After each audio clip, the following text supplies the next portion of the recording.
Hey there. I thought I would try something a little different today.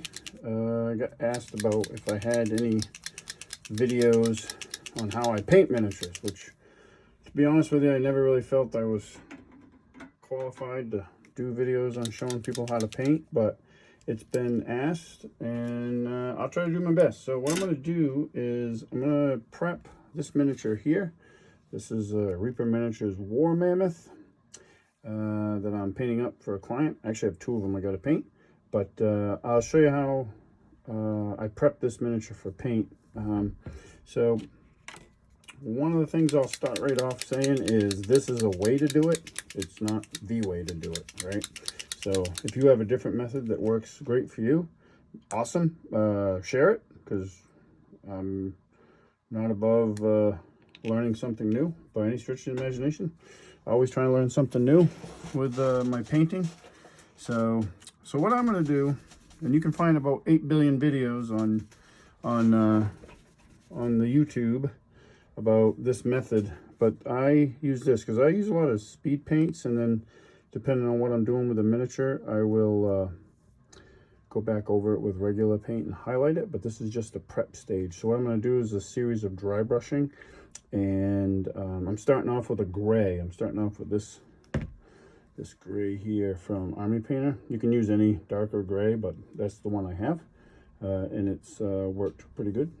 So dry brushing, if you're not familiar with that technique, is I get some paint on the brush, and then I take a lot of the paint off, and I'm just kind of going over it and bringing out the raised, just hitting the raised edges with it.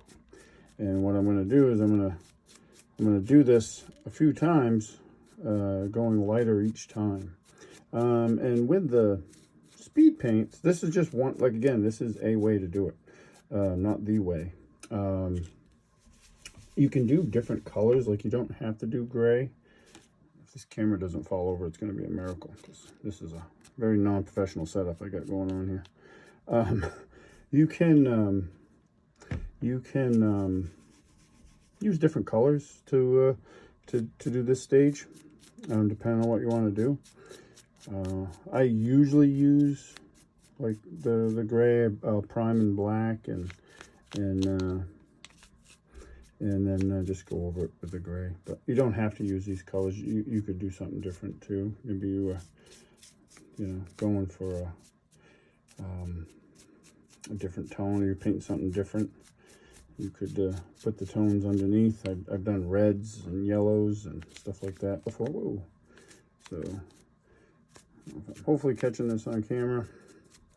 Like I said, this is kind of new to me, so yeah, you just want to try to get all the nooks and crannies you can get.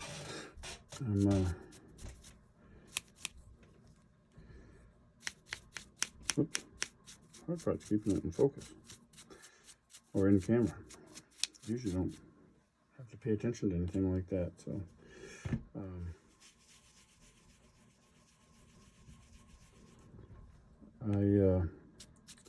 yeah, I'm just gonna go over this, give it a little, let some of that black still be visible.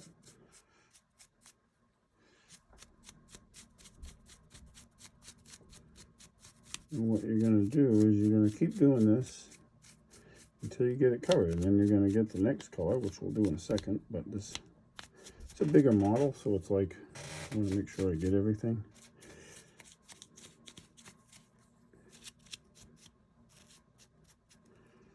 Big tuss there. It's a cool model, though. I actually have a couple of my own of these to paint. But got somebody that wanted some of these, so we'll get these painted up for them.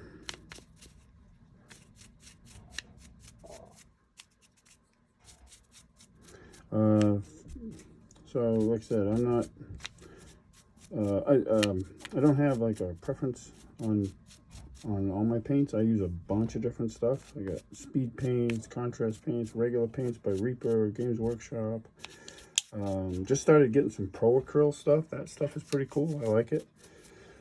Got some cool colors. I watched some tutorials on on YouTube. Guy, I don't remember who it was, but he was doing some cool bone color with it, so that was neat. So I picked up some colors, and I've picked up scents. They're white, actually. This one here, white can sometimes be a difficult color to work with. This Pro Acryl white, that's a really good one, actually. That's probably one of the better ones I've ever used.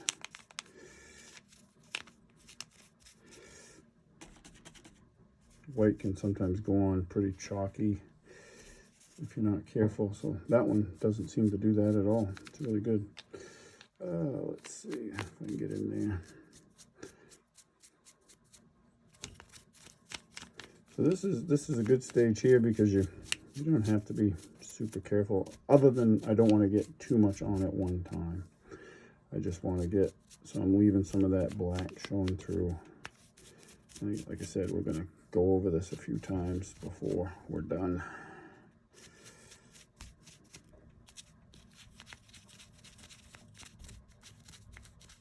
Just trying to get all these nooks and crannies in there.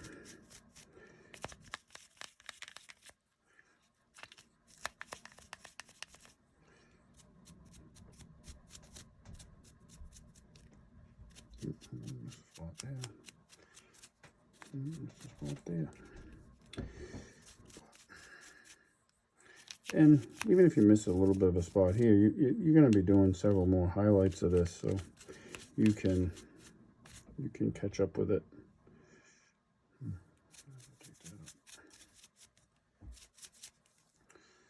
So just got some hard to reach spots there, but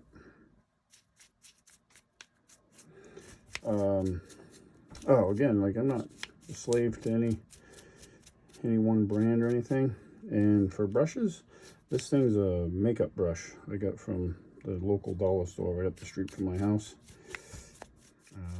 People sell super nice dry brushes, but more power to them. But dry brushing kills brushes, so I don't really see the point in spending a ton of money on dry brushes. I will spend money on my detail brush, like this thing here.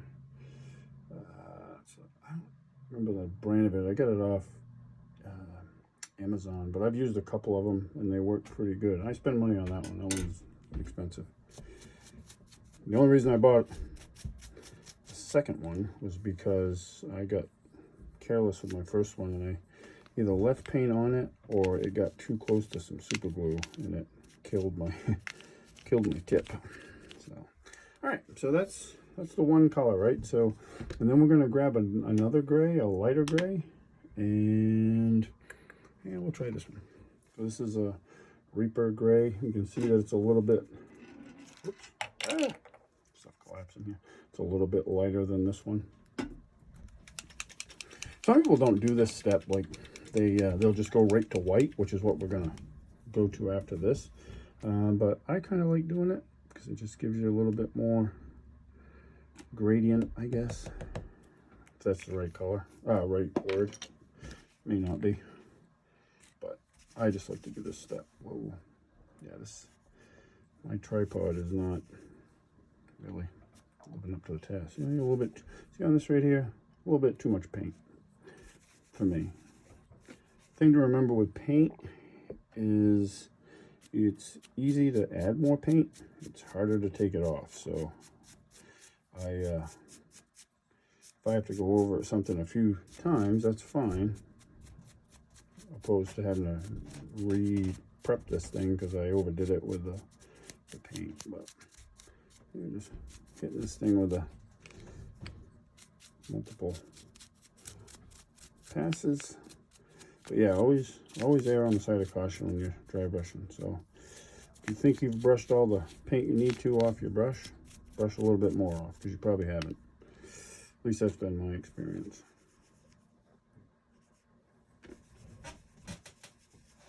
I'm just trying to get this off the thing as much as I can.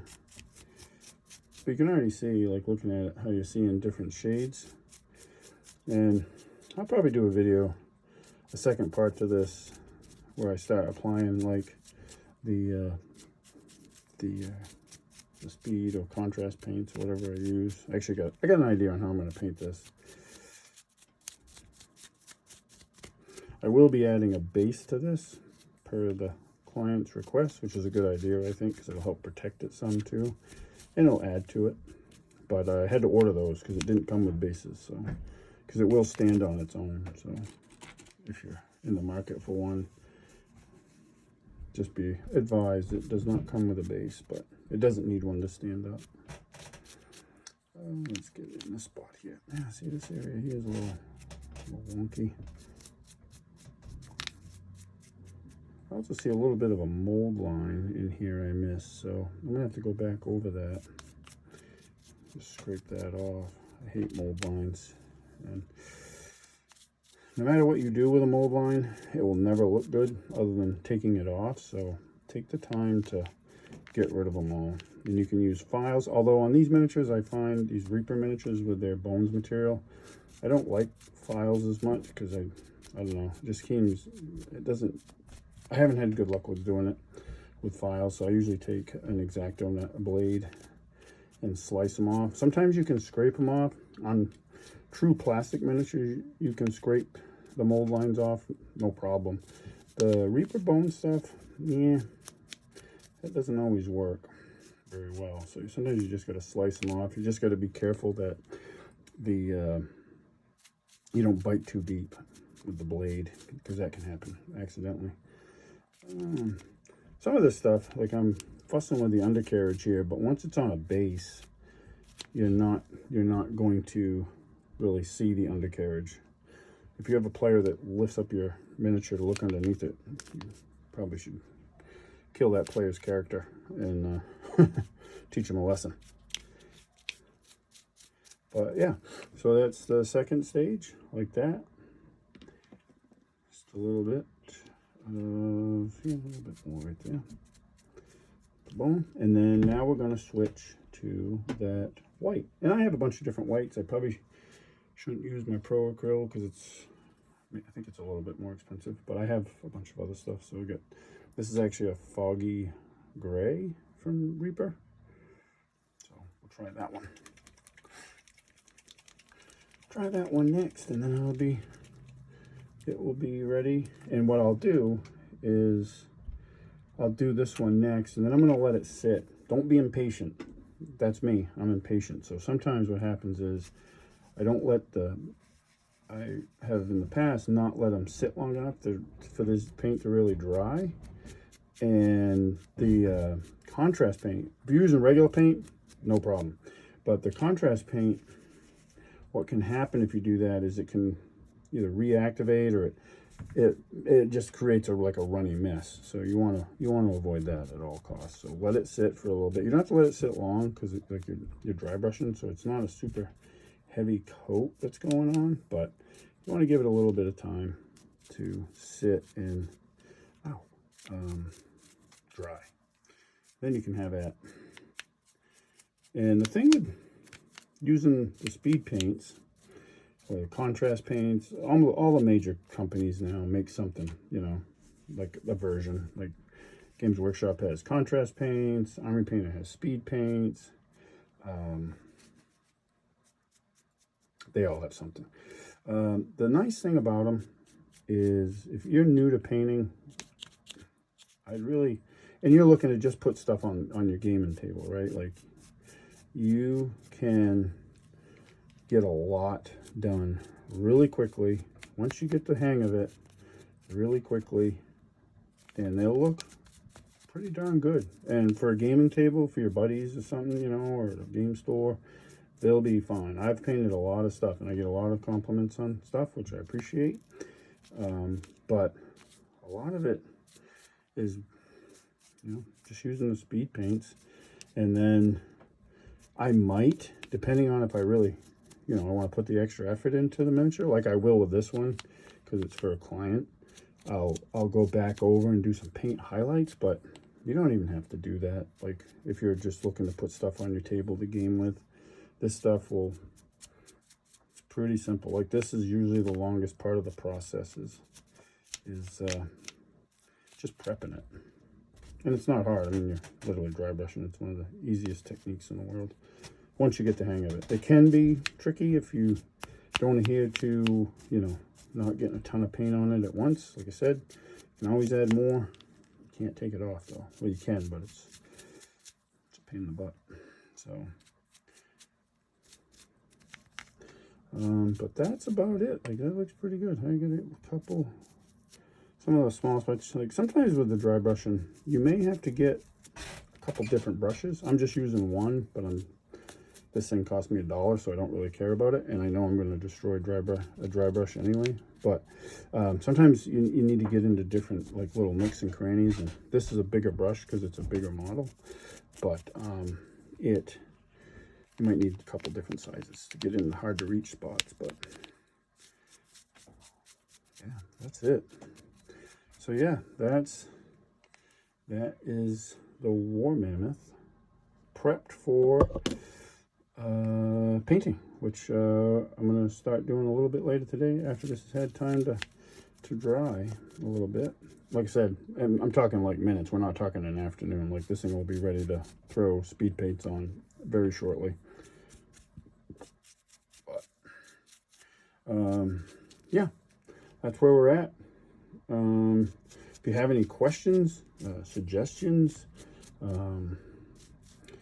leave them in the comments, please. And if you guys want to see any more stuff like this, let me know. I apologize for the camera and everything. This is not one of the reasons I don't do this sort of thing very often is I don't really have a great setup for it. So I'm like messing with my cell phone and my which I do all my videos with, but like in my tripod. But I'd never set anything up like this. So